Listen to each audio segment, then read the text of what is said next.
There are moments in life that feel like a sudden shift in the atmosphere, a drop in pressure that tells you a storm is coming.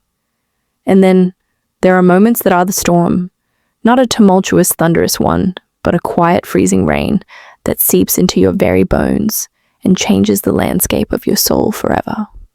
I was standing in the calm, sunny living room of my own home when that storm hit. The phone in my hand felt ordinary, a simple black cordless receiver I'd used 1,000 times to call my son Leo, to check if he'd eaten, to ask about his day, to hear the sound of his voice, which, even at 35, still held for me the echo of the little boy who believed I could fix anything. I was calling to ask about his wedding date, a simple, happy question from a mother to her son.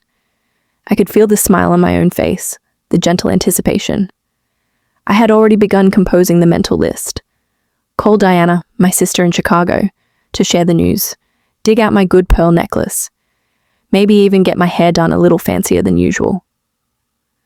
The pale pink dress I'd bought, a daring $200 spent on a fleeting feeling of elegance, was waiting in my closet, a silent promise of a day filled with joy and belonging. But the voice that answered wasn't Leo's. It was Lena's, my daughter-in-law. And from her first syllable, the air in the room changed.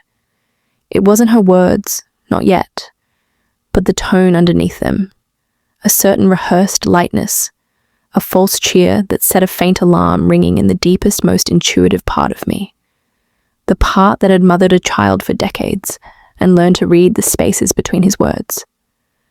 "Anna," she said, and I could picture her perfectly, that sharp, beautiful face of hers, the way she always seemed to be calculating even in her most casual moments. "Leo's just busy. What did you need?" My heart, so full of simple maternal plans, stumbled. "I just wanted to know if you two had finally set a date for the wedding. I'm trying to plan my month." I tried to keep my voice light, to ignore the sudden chill. There was a pause, a beat too long. I heard a muffled exchange, Leo's voice a low rumble in the background, hers a sharp whisper. Then she came back on, her voice now coated in a strange, chilling sweetness. "Oh, Anna," she said, and I can still hear the exact inflection, the way it curled around my name like smoke. "We actually took care of it. We got married yesterday. It was just perfect. The world didn't shatter. It didn't explode. It simply froze. The sunlight streaming through my window seemed to solidify in the air. The ticking of the grandfather clock in the hall became a distant, irrelevant sound from another universe.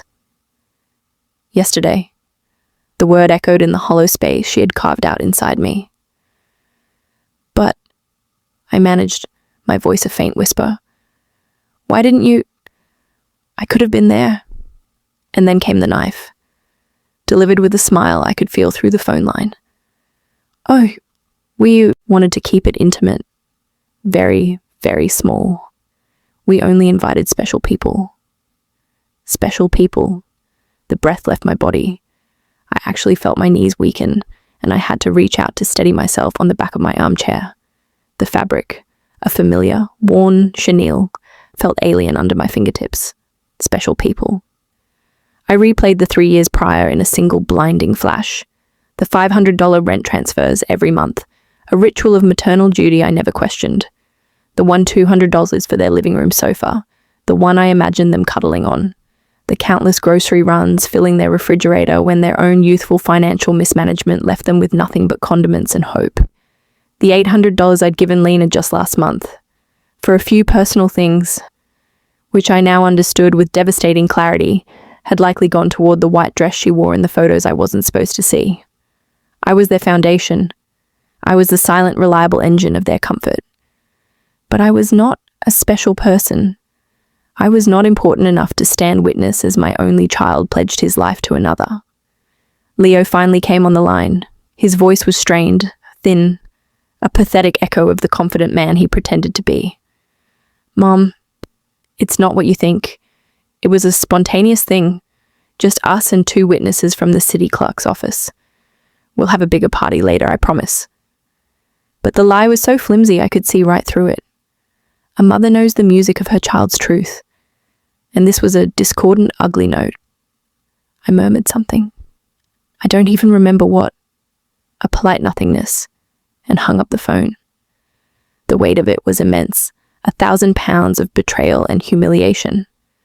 I stood there, trapped in the amber of that moment, watching the ghost of my future self in the pale pink dress fade into nothing. For days, I moved through my life like a spectre. The dress hung in my closet, a monument to my foolishness. The $1,000 I had saved for their gift sat in my savings account, mocking me.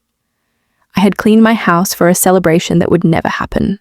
The sheer, meticulous planning I had done in the quiet chambers of my heart, all of it was rendered useless, pathetic. And then I saw them. The photos.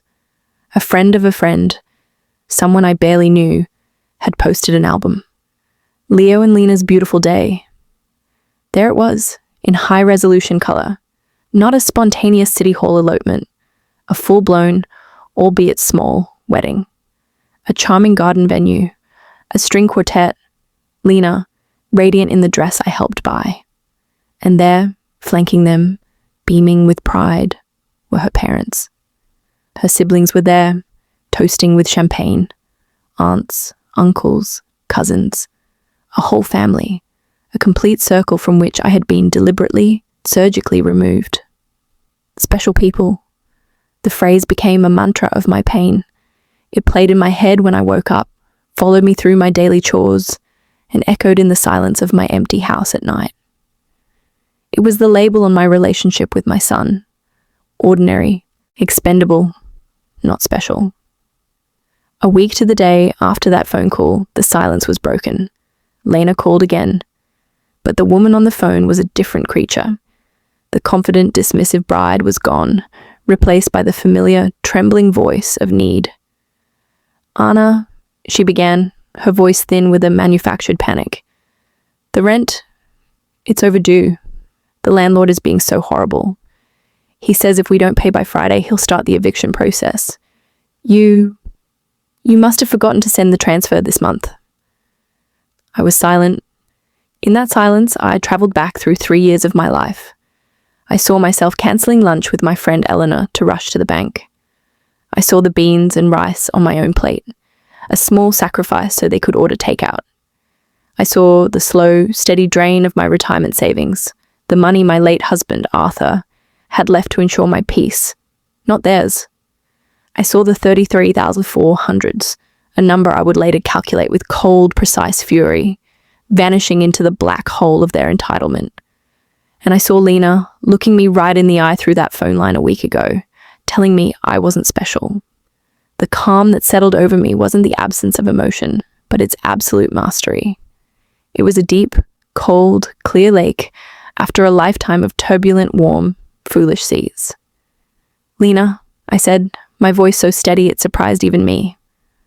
"I'm sorry to hear that. But didn't we just establish the new rules? I only help special people." The silence on the other end was profound. It was the sound of a world tilting on its axis. It was the sound of her realizing the bank was permanently closed.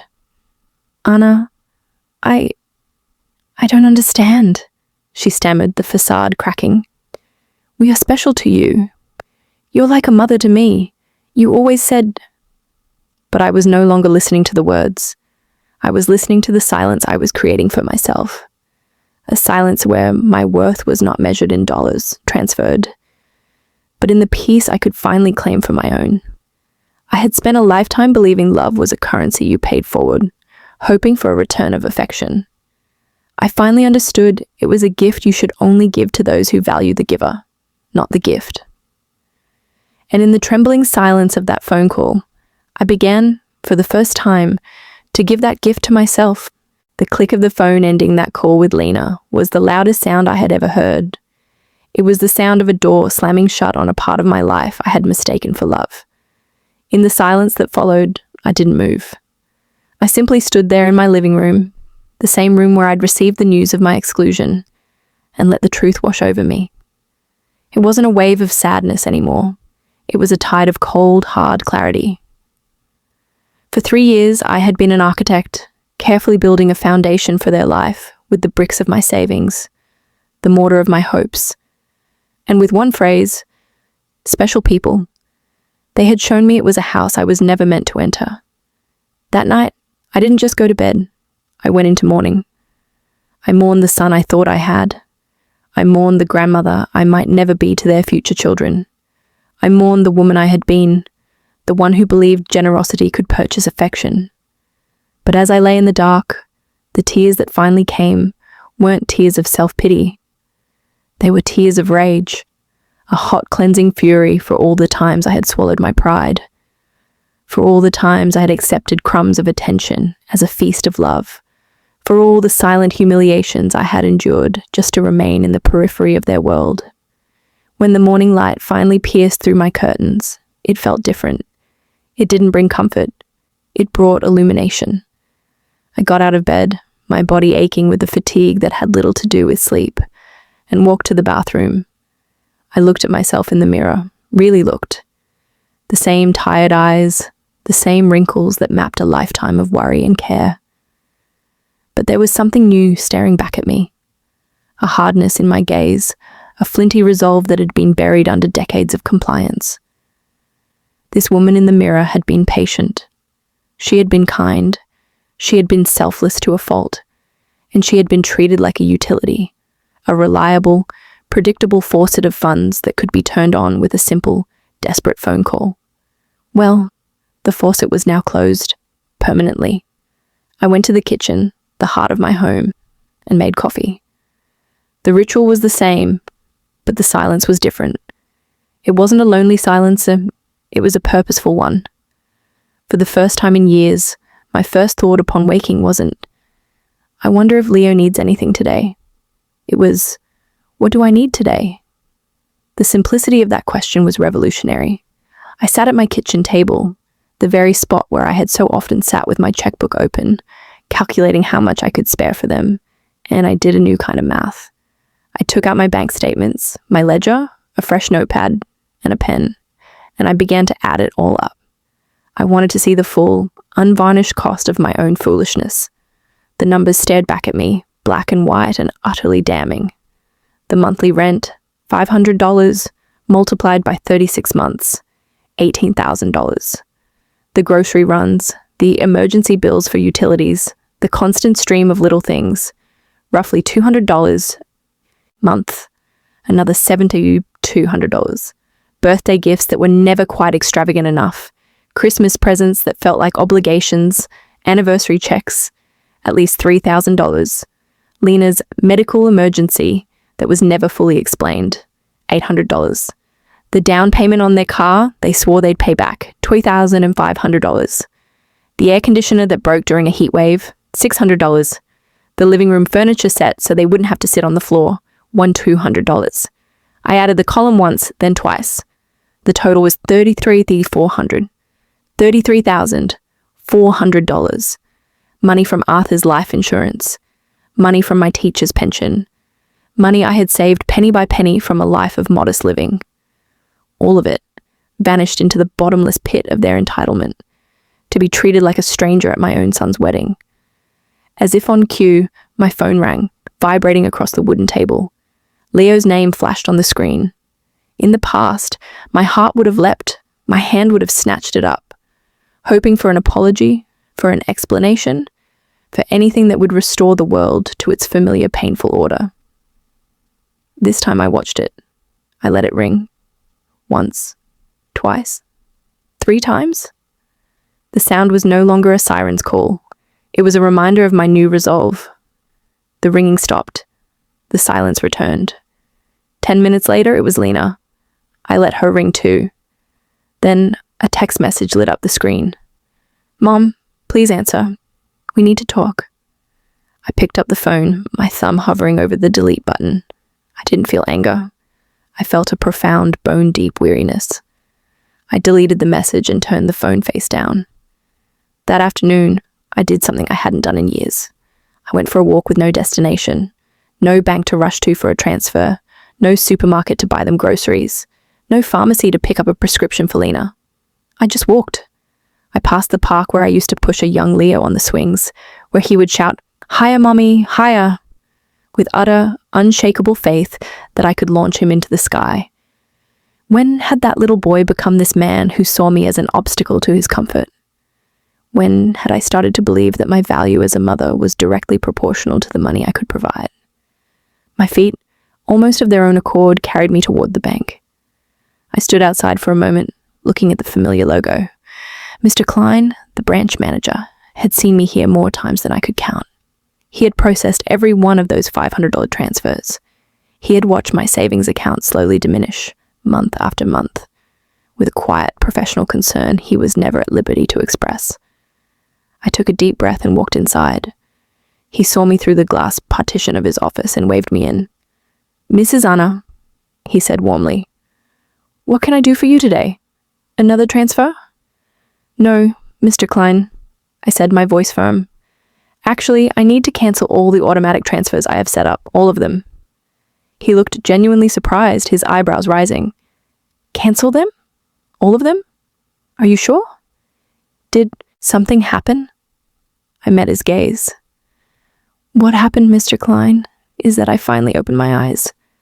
I want to cancel everything, and I need to know how to ensure that no one but me has any access to my accounts from this moment forward." As he began the process, my phone started its frantic dance again in my purse. Leo, Lena, Leo. It was as if they had a sixth sense and a financial radar that blared an alarm the moment their funding was threatened. I reached into my purse, felt for the power button, and turned it completely off. The silence was immediate and blissful. "Mrs. Anna," Mr. Klein said softly as he handed me the confirmation papers. "Forgive me for overstepping, but in all these years I have seen your generosity. I just want to be sure you are not being pressured into this decision." His kindness, the genuine concern in this virtual stranger's eyes, nearly undid me. It was more heartfelt than any look my son had given me in years. "I'm not being pressured, Mr. Klein," I assured him, my voice thick with emotion. "On the contrary, I have finally stopped pressuring myself." Leaving the bank, I felt physically lighter, as if I had been carrying those $400 on my back all this time, and had finally set the burden down on Mr. Klein's polished desk. The air smelled sweeter. The sky looked bluer. For the first time in a long time, my money was mine.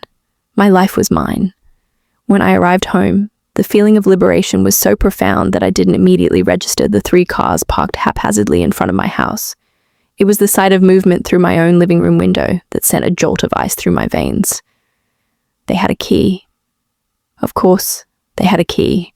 I had given it to them years ago, a symbol of trust, a gesture that said, "My home is your home."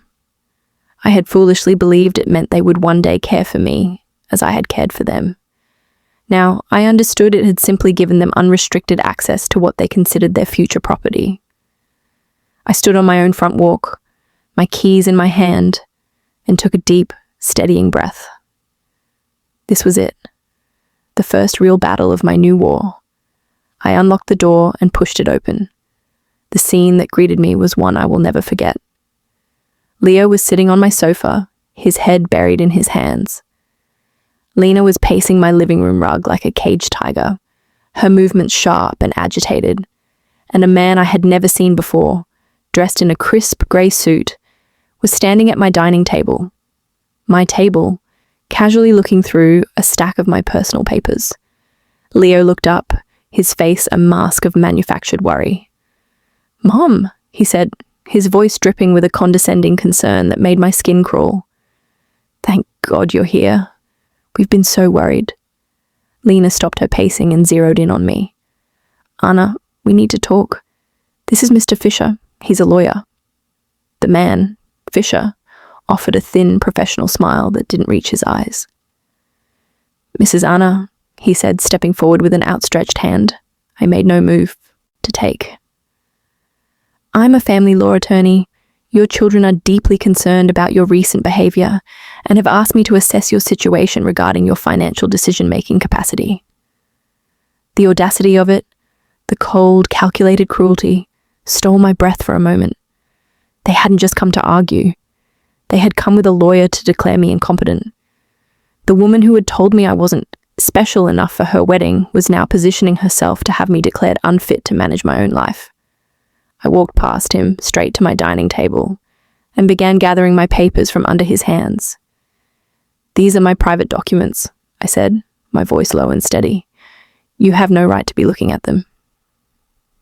"Mom, please," Leo interjected using that placating tone he'd mastered. "We're worried about you, cutting us off financially without warning, not answering our calls. This isn't like you. We think you might need help." Lena chimed in, her voice switching to that cloying, fake sweet register she used when manipulating me. "Anna, sweetie, we know you've been under a lot of stress. Loneliness can do strange things at your age. Episodes of confusion are completely normal." The word confusion hung in the air between us, a poisonous cloud. They weren't just trying to guilt me. They were laying the groundwork to have me legally stripped of my autonomy. They weren't seeing a person. They were seeing a problematic asset. "I am not confused," I stated, locking eyes with her. "I have never seen things more clearly, and all three of you need to leave my house. Now." Mr. Fisher cleared his throat, adopting his most reasonable, legalistic tone. "Mrs. Anna, I understand you feel upset, but your family has a right to intervene if they believe your capacity for sound judgment is impaired. They've documented several concerning behavioral shifts." I actually laughed, a short, harsh sound. "Concerning behaviors? You mean like deciding my money belongs to me? Like choosing not to finance two able-bodied adults who treat me with contempt?" Lena flinched as if I'd slapped her. "We have never treated you with contempt. You're family. Everything you have will be ours one day anyway. We're just streamlining the process." And there it was, the naked, unvarnished truth, finally spoken aloud. In their minds, I was already gone. I was just a temporary custodian of their inheritance, and I was being difficult by still needing to eat and pay my own bills. "Get out," I said, my voice dropping to a whisper that was somehow more terrifying than a shout. I pointed to the door. "All of you, get out of my house." Leo stood up, his face twisting into the petulant scowl of a teenager who'd been told he couldn't have the car keys. "Mom, we can't just leave. We have obligations. The rent, the car payment, the credit card you co-signed for. You can't just abandon us." "Can't I?" I asked, my voice rising now, fueled by a lifetime of suppressed fury. "Who says I can't? I have paid for a life that has no room for me. I have filled a refrigerator in a home where I am not welcome. I am done." Mr. Fisher retrieved a leather-bound folder from his briefcase and placed it on my table with a definitive thud. "Mrs. Anna, we have prepared documents for a temporary power of attorney. This would allow Leo and Lena to manage your finances, just until you're feeling more like yourself again." I looked at the folder, then at his smug face, then at my son's pleading eyes, and finally at Lena's triumphant glare. Without a word, I picked up the folder, walked to the kitchen trash can, and dropped it inside. "The only transition happening here is yours from my house to the street." Lena finally broke. The tears that came were not of sadness, but of pure, unadulterated fury. "You can't do this to us, Anna. We made plans. We bought things. We counted on you. You counted on my money, Lena." I corrected her coldly. "There's a difference. And now that the money is gone, so am I." They filed out then, a parade of wounded pride and seething resentment. As Leo passed me, he turned, and his final words were not a plea, but a threat. "You're going to regret this, Mom. You're going to die alone in this house with no one to care for you." I looked at my son, my only child, and felt a sorrow so deep it was beyond tears. "Leo," I said softly, "I have been alone for a long time. The only difference is that now, it's by my own choice." I closed the door. I engaged the deadbolt with a solid, satisfying thunk. And then I stood in the silence of my home, a silence that was no longer empty, but full of a hard-won, terrifying peace. The war for my own life had begun. The silence after I closed the door on my son was the most profound I had ever known. It wasn't empty. It was full. full of my own breath, my own heartbeat, the sheer, terrifying weight of my own freedom. I stood with my back against the solid wood of the door, as if holding back the entire world I had just shut out. Leo's final threat echoed in the stillness. You're going to die alone. But the strange truth was, in that moment, I felt less alone than I had in years. For the first time, I was in a room with someone who had my best interests at heart. Me. That night, I didn't sleep. I sat in the dark of my living room, not with sadness, but with the electric hum of strategy. They had brought a lawyer to my home. This was no longer a family dispute. It was a legal siege. And if they wanted a war, I would become a general. But I would fight with intelligence, with documentation, with the cold, hard facts I had spent a lifetime avoiding. As the first hint of dawn painted the sky, I was already dressed. My first stop wasn't for coffee or comfort. It was for a different kind of weapon, a better lawyer. I drove to the office of Mr. Weber, the man who had handled my dear Arthur's will years ago. He was older now, his hair more silver than grey, but his eyes held the same sharp, perceptive light. I sat in the leather chair opposite his desk and told him everything. The $33,400, the secret wedding, the invasion of my home, the threat of a power of attorney. When I finished, he steepled his fingers and let out a low whistle. Anna, he said, his voice grave, what your son and daughter-in-law attempted is not just disrespectful. It's a form of elder financial abuse. Entering your home, going through your private documents without permission. These are violations. We need to document everything, every transfer, every gift, every instance of pressure. Then we began the real accounting. As he flipped through the bank statements I provided, his expression grew more and more stern. Anna, he said, tapping a page filled with transfers. With this money, you could have traveled the world. You could have lived comfortably. Instead, you financed the lifestyle of two adults who didn't even have the decency to invite you to their wedding. His words didn't judge me. They validated the anger I'd been too afraid to fully feel. He helped me draft a new plan, a battle plan. First, change all the locks. Second, install a security system. Third, move my primary accounts to a new bank, one they knew nothing about. And fourth, the most important step, start living the life I had postponed. My next stop was the hardware store. Mr. Summer, the owner, greeted me with his usual kind smile. Mrs. Anna, here for another light fixture for Leo's place. The question was a painful reminder of my old life. No, Mr. Summer, I said, my voice firm. This is for me. I need to change all the locks on my house, the best ones you have. As he processed my order, his son, Ethan, who installed security systems, happened to stop by. It felt like Providence. Within an hour, I had scheduled Ethan to install a full suite of cameras and sensors the next day. I was fortifying my home against my own family. The irony was a bitter pill, but it was necessary. It was as I was leaving the hardware store, my new keys heavy in my purse, that my phone rang from a number I didn't recognize, and I knew it was her. Anna, it's Lena. Please, don't hang up. Her voice was a masterful blend of desperation and fake sweetness. I get that you're upset about the wedding. It was a mistake. We want to make it up to you. How about a special dinner? Just us. At your house. Like old times. The manipulation was so transparent it was almost impressive. She wasn't offering reconciliation.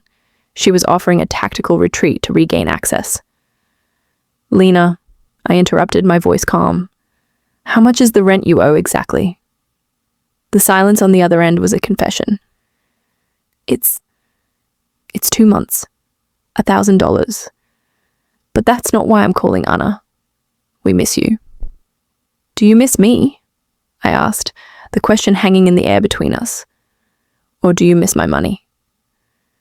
There was another pause, and then, with a shocking, brutal honesty, she replied, Both, Anna. I won't lie to you. We need your help, but we love you too. You're important to us.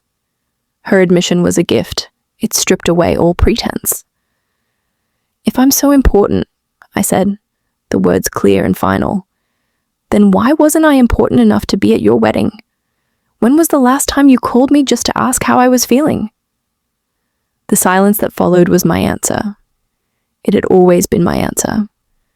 I ended the call and turned my phone off again. I was done with their negotiations. That afternoon, I did something purely for myself. I went to Cynthia's salon. "Mrs. Anna," she exclaimed, "I thought you'd forgotten about me." As she washed my hair, the warm water felt like a baptism. For the next 2 hours, I was pampered. A cut, a color, a manicure. I spent money on myself without a single twinge of guilt. It wasn't frivolous. It was an investment in the woman I was becoming. When Cynthia turned me to face the mirror, I saw a stranger. A woman with stylish silver-streaked hair and a determined glint in her eyes. "You look beautiful," Cynthia said softly. "But more than that, you look free." I finally was. When I returned home, feeling renewed, I found an older woman sitting on my front steps. She introduced herself as Eleanor, my next-door neighbor for the past 5 years whom I'd never properly met. "I heard the commotion yesterday," she said, her eyes filled with genuine concern. "I just wanted to check that you were all right." Her kindness, so simple and unprompted, undid me. I invited her in for coffee and found myself telling her the entire, sordid story. She listened, her hand occasionally reaching out to cover mine. When I finished, her eyes were wet. "Oh, my dear," she whispered. "You have done the right thing. I went through the same with my daughter 5 years ago. It was hell for the first few months, the threats, the guilt, the legal maneuvering. But after 6 months, she called to genuinely apologize. We have a real relationship now, one based on love, not on loans."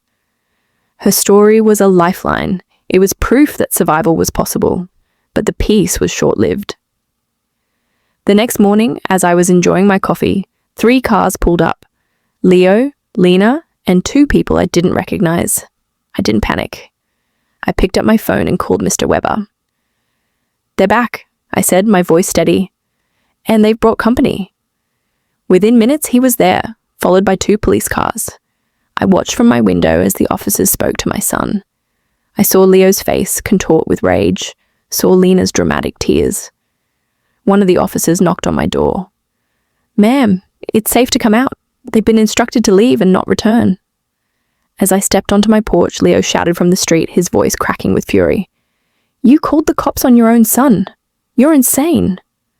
I looked at him, this stranger who shared my DNA, and felt a sorrow so deep it had no bottom.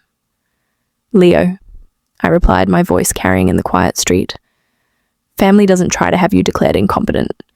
Family doesn't treat you like an ATM." It was Mr. Weber who ended it. "Any further communication will go through my office, and I'd advise you to consult your own attorney before making any more threats." That night, Eleanor invited me to her house for dinner. I met her daughter, a warm woman who spoke to her mother with genuine respect and affection. There were no requests for money, no veiled insults, just laughter and shared stories. I saw what I had been missing. I saw what a family could be. Later, Eleanor confided in me. "They will escalate, Anna. Desperate people do. Be ready." She was right. A week later, a well-dressed woman from Senior Services appeared at my door, claiming they had a report I was at risk and needed to conduct a wellness check. Max and Lena had escalated to using the government. They were painting me as a confused, paranoid old woman. But I was ready. I called Mr. Weber, and with his help, we presented my side. The financial records, the testimonies, the proof of my sound mind. The social worker left. The case closed. But the message was clear. The battle was far from over. They were willing to spend what little money they had to gain control of all of mine. The son I had raised was trying to have the state declare me unfit, to legally strip me of my freedom. And as I stood in my fortified home, surrounded by the evidence of my own competence, I made a vow.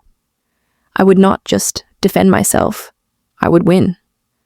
The path to reclaiming your life is never easy, and the hardest battles are often with those we love the most. If this story resonates with you, if you've ever had to build walls to protect your own peace, I would be honored to hear about your journey in the comments. Your ha Stories give me strength. And if you want to stand with me as I face the final, most difficult part of this journey, the courtroom, please like this video, subscribe to the channel. There is a quiet that comes after a storm, but it is not a peaceful quiet. It is the tense, breathless silence of waiting for the next lightning strike. After the social worker left, my home felt less like a sanctuary and more like a fortress under siege. Mr. Weber's words echoed in my mind. They will file for incompetence, Anna. It is the logical, desperate next step. And so, I waited. I tended my garden. I had coffee with Eleanor. I continued my painting. But every ring of the phone, every car that slowed in front of my house, sent a jolt of ice through my veins. I was living in the calm eye of a hurricane, knowing the other side of the storm was coming, and it would be worse. The betrayal had been personal, then it became legal, and now I understood it was about to become a public spectacle. They were not just trying to take my money. They were preparing to dismantle my character, my sanity, my very right to be the author of my own life. The official notice came 3 weeks later. Mr. Weber brought it to my house, his expression grim. A formal petition had been filed in family court. Leo and Lena, my own son and his wife, were asking a judge to declare me mentally incompetent and to appoint Leo as my legal guardian. I held the thick document in my hands. The words blurred, but a few phrases stood out in stark, cruel relief. Demonstrates erratic financial behavior. Exhibits signs of paranoia. Vulnerable to external influence. They had taken my act of self-preservation and meticulously reframed it as a narrative of mental decline. The greatest battle of my life would not be fought in my living room, but in a cold, impersonal courtroom, where my 72 years of lived experience would be reduced to a medical and legal argument. They have witnesses, Anna, Mr. Weber said gently. They've built a case.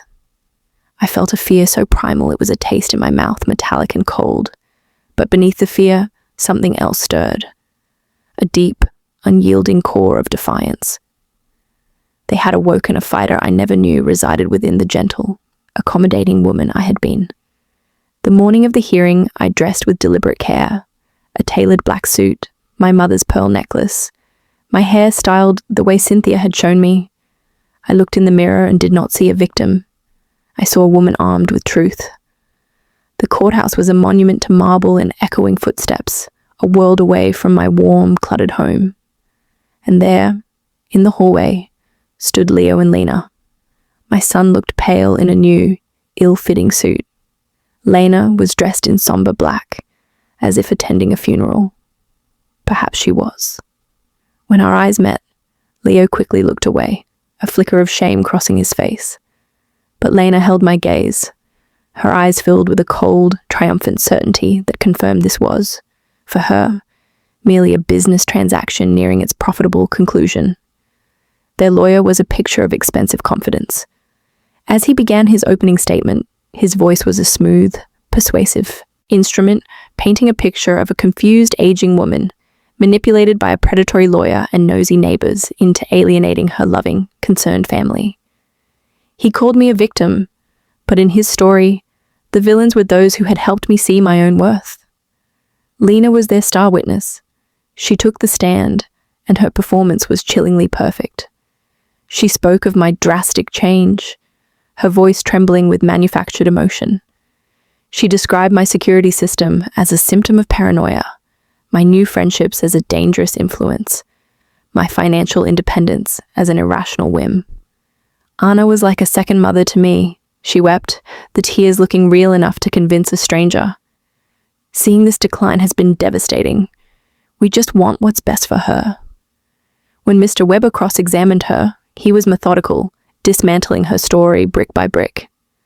Mrs. Schuster, when was the last time you visited my client without asking for money? The pause was telling. Can you explain the context in which you told Mrs. Anna she was not a special person worthy of an invitation to your wedding? Her flustered, evasive answers created the first cracks in their flawless facade. Then, it was Leo's turn. Seeing my only child take the oath to tell the truth, Knowing he was there to lie about my mind was the most profound heartbreak of my life. He spoke of my past generosity, using it as a benchmark to frame my current actions as irrational. But Mr. Weber was ready. "Mr. Schuster, can you tell the court how much money your mother gave you in the last 3 years?" Leo squirmed. I don't know the exact figure. Would $33,400 sound accurate?" The number hung in the air, silencing the room.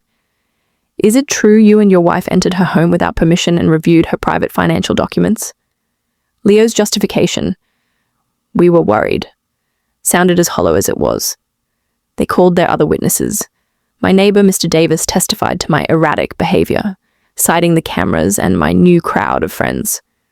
My pharmacist, a nervous Mr. Green, explained how Lena had tricked him into signing a misleading statement about my medication purchases. Each testimony was a small cut, but Mr. Weber expertly bandaged each one, exposing the manipulation and lies beneath. Then it was our turn. We called Mr. Green back, who clarified the deception.